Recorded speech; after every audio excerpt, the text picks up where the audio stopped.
That's a really good question, and many people ask me what my original inspiration for the movie was. They're always surprised to hear that it really started almost as far back as my original interest in creating movies and visual effects was. I was always fascinated with movies, and at a very early age, I have a blurb in my visual effects book that about 4 years old, I borrowed my father's Super 8mm movie camera, and I think I did like an espionage type hide and go seek with the landscape guy in our neighborhood. That was my very first movie, which I actually have the footage from that my dad found after he developed the footage that he had actually shot, and that was on the tail end of the movie. So I was always making little movies and animations. I loved all the old Ray Harryhausen movies, all the old Japanese Godzilla movies and monster movies, and I especially loved Star Trek and science fiction. And thinking back about it, my interest in this movie started almost as early as my interest in doing visual effects did.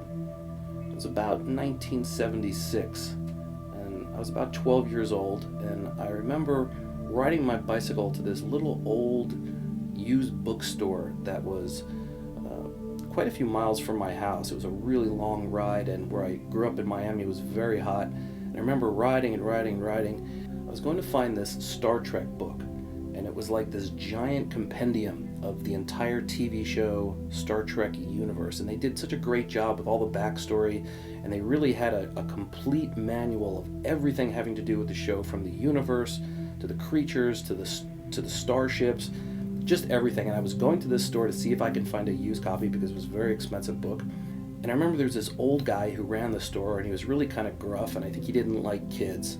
And he would give you this dirty look when you walked in as a kid, and he was always kind of looking at you like he was accusing you of stealing something. And in this store, it was kind of this haphazard, just books everywhere. I think he bought and sold books, so I think he had a hard time sorting them out, putting them back on the shelves as fast as he could trade them. So many times they were just sort of piled up on the ground in the general area of where they would eventually be, I guess. And in this bookstore, the science fiction section was sort of sitting next to the alternative belief and paranormal section, which happened to be right next to the religious section. And so I remember sitting there on the floor of this used bookstore and sitting on this little rectangular cut piece of carpet.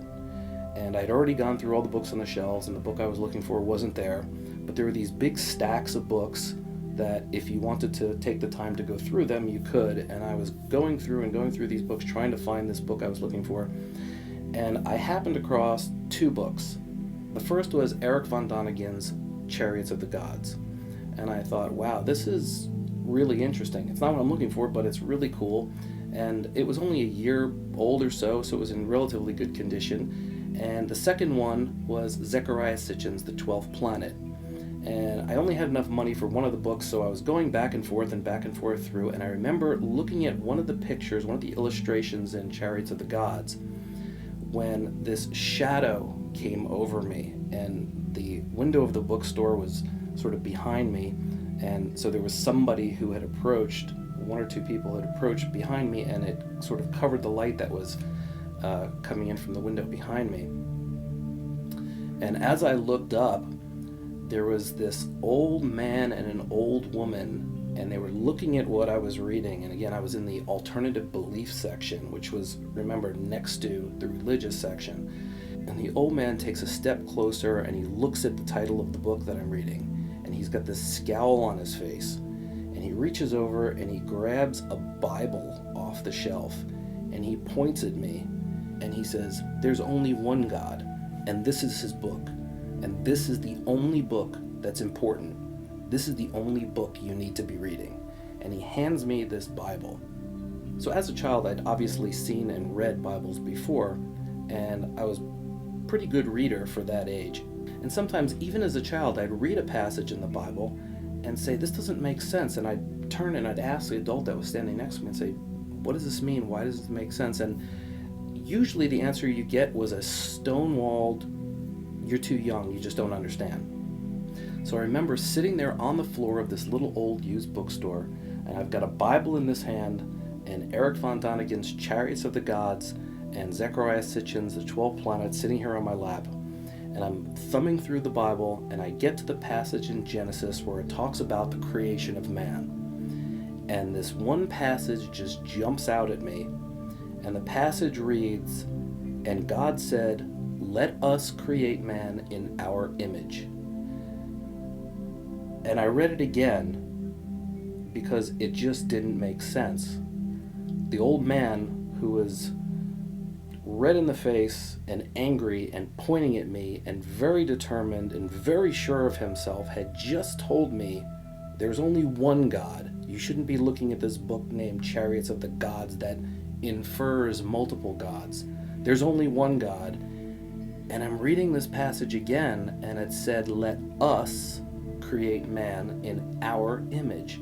And I thought, surely there's got to be something wrong. Maybe this is a misprint. Maybe there's an error. So I run over to the area, which is the religious section, which is right next to this alternative section, and I pull another Bible, and sure enough, it says the same thing. And I pull another, like I think it was a King James version, and it says the same thing. I pull a Jewish Bible, and it says the same thing. And I look down at Erich von Daniken's Chariots of the Gods, which is plural, and I'm looking through some of the things in Zecharia Sitchin's book, and I'm looking at this, and a light clicks, and I said, this is a great story. And I'm a really level-headed kind of person. I'm not one of these people who jumps into I'm not one of these tinfoil hat wearing evangelical alien kind of people, but this, I know, is a great story. So I scoop up these two books, and I race to the front of the bookstore, and I think I haggled a deal with the cranky old man at the front, and I raced home, and I devoured these two books. And, it really wasn't that long after when Star Wars came out. And Star Wars was really the first movie that had some special effects. I had figured out from the old Ray Harryhausen movies how to do stop motion animation, so I was doing some of that, and some stop frame animation where I could make things appear and disappear. But seeing the first Star Wars really got my mind going into some effects that I had never seen before. Things like those lightsabers and laser beams, and these were things that were not as sophisticated in the past. These were some really new cutting edge things, and that really was the spark for my love of visual effects.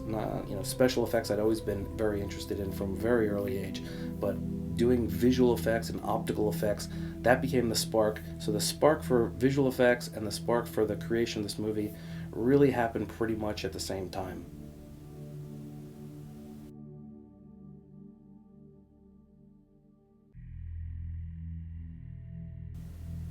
When I started writing the movie, I was probably about 25, 26 years old, and the Star Trek series Next Generation was running, and I really enjoyed this series.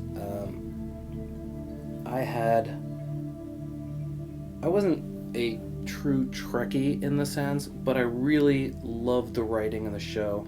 I love the forward-thinking aspects of the show. I love the way I'm a real guerrilla filmmaker, so I love the kind of down and dirty way that they kind of threw together things and really just kind of pulled it off because of the story. They made the effects, which could be cheesy, it just worked because you were involved in the story, and the cheesiness of some of the effects really didn't matter. And at the time, they were pretty cool effects too. But the Next Generation was like a next evolution, for me anyway, with that show. And I became really fascinated and wanted to try my hand at writing. So I actually wrote 2 spec scripts for the Next Generation and submitted them.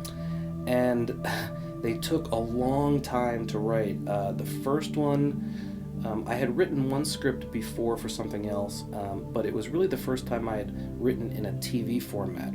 I had written a screenplay in a movie format before that, but it was the first time I had written in a TV format, which is quite a bit different. and really took me some getting used to. So it was a lot of just technical challenges, and at the time we really didn't have computers like we had now, so a lot of it, I think I wrote it on an Apple II computer, with just a regular word processor, and it took a long time to write those. I invested a lot of time and a lot of hard work in really learning the process of screenwriting, learning about the characters in depth, the characters' history. I knew that from an early age, and doing so much studying of the whole Star Trek universe, let's say, that they've got such an in-depth backstory to everything. I knew that it was really important and really critical to get the characters right, to get their histories right. And in fact, part of the screenplay that I really wanted to sort of bring was some aspects of the characters' histories that were written in their kind of their backstory journals, but really never shown too much. And I used those, and I had some really creative. I was always very interested in mixing real science with science fiction, and that may be a little bit redundant, but my thought was always to teach someone something that's real within the context of a science fiction. So it's not really science taken to that nth degree to where it's unreal anymore. We're taking very real concepts, very real scientific ideas, and presenting them in an extrapolated way in a science fiction where it's both interesting, entertaining, and also you sort of inadvertently learn something really cool in the process. So it took a lot of work to create those two scripts, and I had somebody in Paramount that I said would bring them to the production for me. And right after I finished the second one and submitted, I really was kind of doing them side by side, and I finished them within a few months of each other. And I submitted them both, and there's always like a sort of a backlog of waiting to hear back once they've been received and stamped in their system there. Just as I got the notice that the scripts were received, really like a week later came the notice that the whole series was canceled. I realized at that point that while screenwriting for something like of that kind of magnitude could be a really cool thing, I really made the decision at that point that anything I wrote from here on in would be my own and for my own production, and not for somebody else's production. So after taking a little bit of time off from writing those two scripts, I'd put a lot of hard work into those, and it was really exhausting. And I took a little bit of time off, and I made the decision that the next script I wrote was going to be for myself, and that I was going to eventually produce it. And I've always had a ton of ideas. I'm constantly writing down new ideas for new things, and but the one that always rose to the top was this idea about the Anunnaki.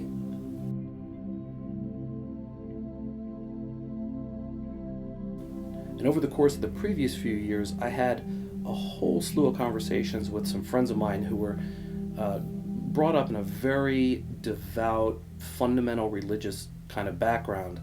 And we had very in-depth conversations, and they were just really cool, open-minded people, but they were just fascinated and really wanted to know more about the things that I had learned growing up, which were more, I guess, your basic American scientific schooling of things like dinosaurs, which they thought was like fiction. They didn't think that was even really possible. They thought dinosaurs didn't exist.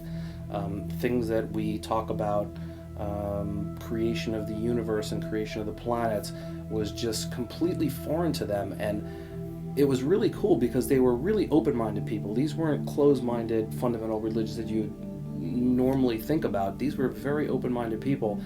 And likewise, I was very interested and curious about the things that they were brought up and taught. Things like the book of Revelations, and things that they were very knowledgeable in the scripture that they had learned. And I was as fascinated with the things that they had discussed as they were with things I was discussing. And the things that came out of those conversations for me were really the extrapolations of what if. And from that, what I mean is, while they were trying to be open-minded to the ideas I was presenting to them, which was things like the dinosaurs and the planets and the way the solar system and the way the universe as we knew was perhaps formed, I was trying to be open-minded to the things that they were discussing regarding the Book of Revelations and the Book of Job, and things that they had learned that they believed to be true. And what was interesting was, rather than taking it from a controversial standpoint where we're butting heads, I try to take it from a, what if a person from that time, a person from thousands of years ago, was here in this time now? How would they describe things that they saw? And there were so many of them that it was just really quite astounding. But the first one that pops to mind was, they were talking about the apocalypse, and I'm probably going to get the way that this is said wrong, so don't hold me to this. But it was basically along the lines of a mountain coming out of the ocean, or a mountain coming out of the sea, and making the seas bitter, and all the plants and animals die. And I don't really know why, but perhaps it's because I grew up in the 60s in Florida, and we had the Cuban Missile Crisis, and from the time I was very young, we learned about the, ducking your head and hiding under your desk, and they'd show you pictures of these Poseidon-type missiles coming out of submarines, and you would see this, what looked like a mountain coming out of the ocean, and then they would, of course, show the nuclear explosion, and the passage that they were reading to me, which was, in my head, I'm playing these movies that I've seen when I was a little kid, and they're reading how fire will fall from the sky, and it will scorch the fire will scorch the sky or something like that, and you're looking at this picture in your head, and we've all seen these nuclear bomb, nuclear explosion, horrifying images, and as they're talking about it, I'm seeing what I would say if I was back then and not knowing how to describe it then. And that really was, you could say, the water and the sunlight for the seeds that were planted when I was young. And so I think I was about 25, 26 years old when I started the first concept for the script, and it was originally entitled Revelations. And it wasn't so much of the telling of the Book of Revelations, although it does still play a part even in this current movie, but it was more about the revelation of fitting the biblical stories and the stories of the Anunnaki and that revelation.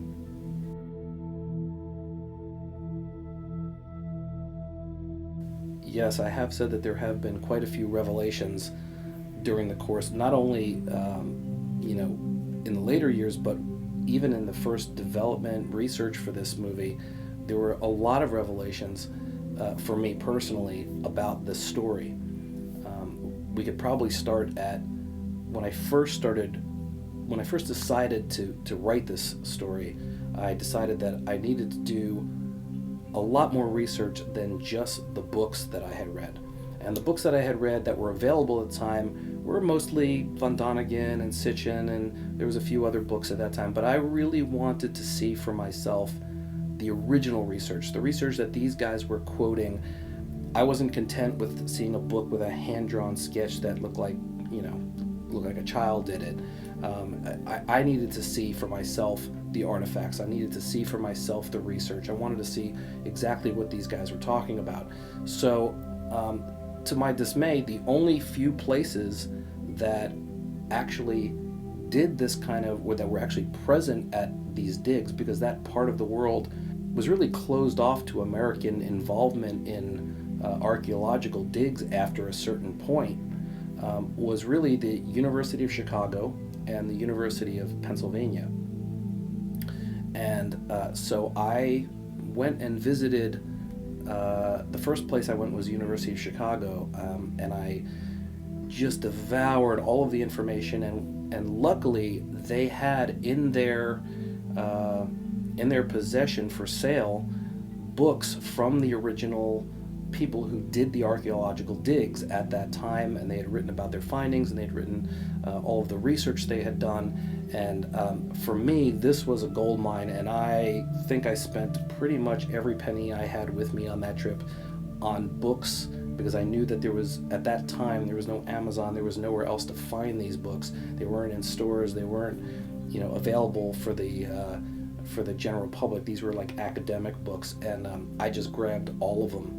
Anyone that I could afford, I grabbed all of them, and I came back and I really just devoured those books. At the same time, I was continuing to develop my special effects and my photography and my trick photography, and getting into more and more complicated and sophisticated type of visual effects and trickery, to start producing some really cooler and cooler things. And one of the ones that I'd always been fascinated with were UFO photography. And I think I did my first fake UFO images. I was probably, I would have to say, maybe 6 years old, 7 years old. I was fascinated by photography. I was fascinated with how people created images that weren't real but made to look real. And the first UFO pictures that I had created was, I had used my grandfather's Polaroid camera, and I took, I think I went into his car and I took 3 pennies and put 3 pennies on the windshield and got down at a really low angle and took a picture of these 3 pennies against the sky, and the sun was coming from the back. And it really looked like most of the UFO pictures that you had seen at that time. And I was really happy with those pictures, and those pictures wowed a lot of people. And I never try to pass these off as real or anything, but my goal was always to try to create visually something that was just amazing and larger than life, and let people see it with their own eyes. So I brought all of these books back from the University of Chicago, and I just poured over all the information, and I quickly realized that this just wasn't going to be enough information, that I needed to find a way to get more information from other sources. And at the time, really, the sources were pretty limited on what you could find, so I needed a way to reach in and get this information from around the world. And the first thing that popped up was the internet, and what could I do with the internet at that time that could get me a much larger reach. And I know from my family, who came from many European countries, that a lot of times it's just word of mouth and stories that come, and I thought, this may be at least a lead, it may be at least a start to finding some of this information. So at that time, Yahoo news groups were pretty big, and I had seen a couple of groups about aliens and this and that, but the one thing that always kind of struck me was they all had these really crazy outlandish views, or there were people who were really inflammatory and people just kind of going at each other. So around 2003, I decided to create a news group for the development of the movie, with the idea being that it would be a sort of safe territory, a safe haven for people to come and bring any stories that they'd heard, and really just be able to share information about this topic from whatever they'd learned from wherever they'd learned it. And really, there was not many rules like many of the news groups at the time had. The only rule was you need to be respectful to each other. However crazy the idea may sound, the only rule was, number one, this safe haven was not a democracy at all. If you disrespect somebody, you're out. And as long as you could remain, that was the only rule, as long as you could remain respectful of other people's opinions, however crazy they may sound to you, that was the whole concept and the whole idea for the group. And from that spurred many of the things, well, what we've discussed, what we'll be revealing and talking about in these upcoming videos.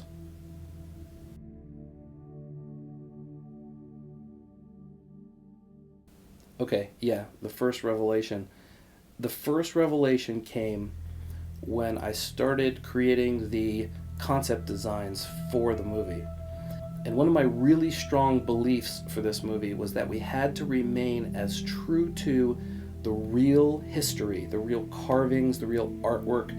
We had to remain as true to archaeological fact, as much as we know it's fact, as possible. And this couldn't go and divert into some wild, crazy thing. The idea, again, going back to the conversations that I talked to before, where we were taking the position that these people from this time, thousands and thousands of years before the Bible was written, were not carving some wild, crazy figments of their imagination. They were carving, or trying to carve, or trying to depict what they actually saw. And so with that in mind, we started reverse engineering, if you will, some of the original carvings, some of the original artwork, some of the original statues. We started reverse engineering, saying, okay, if this is what it looks like, how would this be functional? And again, my artist and I, when we sat down to go over these designs, one of the first things that we did was said, this has to remain true to the original carving. And the first thing we decided to tackle, obviously, was the wing disc spaceship design. So to see how this revelation happened, let's jump over to the artboard and I'll sort of show you in real time how this happened, and you can see sort of in real time the revelation appear right before your eyes. So the first thing we had to decide was which version of the carving that we were going to use, because in ancient times there were many different versions of this carving depending on whether you're looking at Sumerian, Assyrian, Babylonian, Egyptian. They all have sort of different versions. There's many different versions of the wing disc. They all have a similar concept. They all have some similarities between them, but there's some really different designs. So we wanted to pick the one to start anyway that was sort of our hero ship. And when you're creating especially 3D and visual effects, we call the hero ship sort of our star, the one that's going to really take the spotlight. So while there were many different designs, and actually the very first one we did was kind of wild, but I wanted one that was a little more plausible from a reverse engineering standpoint. So the one we decided to choose was this one. And when you're creating visual effects like this, we'll typically start by creating a 3D model. And to create a 3D model, you sort of need a little more information than just a flat-on, one-perspective drawing. And although in this case we really don't have a whole lot, so we had to look at many different ancient carvings, ancient drawings, and any kind of reference that we could dig up. But the main characteristics that you'll see with most of these depictions is that they all have a centralized disc, which is the sun disc, and then they'll all have some sort of wings.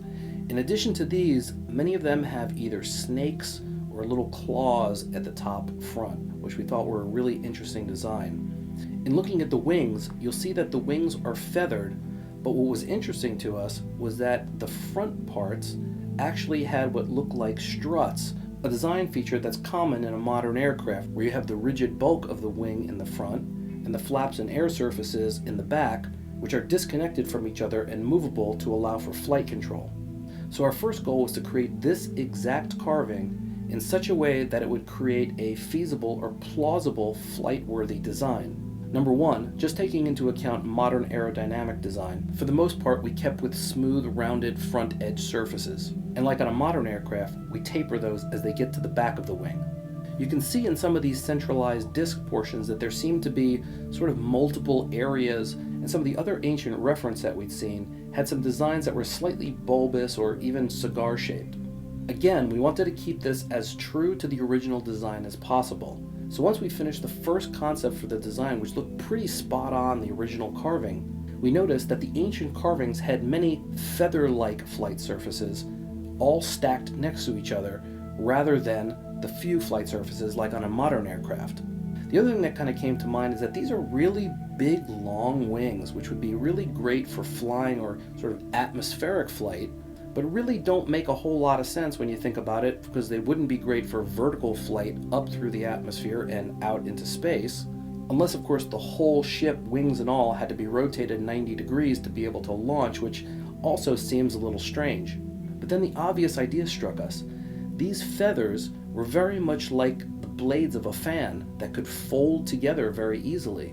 We also realized from some of the carvings that some of these front end struts look like they're multi-sectioned. From this, we came up with the idea that perhaps the wings fold in at some point for different kinds of flight. We have many modern aircraft such as fighter jets that modify the wing position depending on what type of maneuver they're trying to do. So we went back to the drawing board and we recreated the entire design into a version where the front struts telescope out and pull the blades of the wing out from inside the ship, somewhat like a Chinese paper fan. This idea looked great, was very cool, and looked almost identical to the original ancient carving. But the first time we did the animation folding the wings in, the first revelation was staring us right in the face.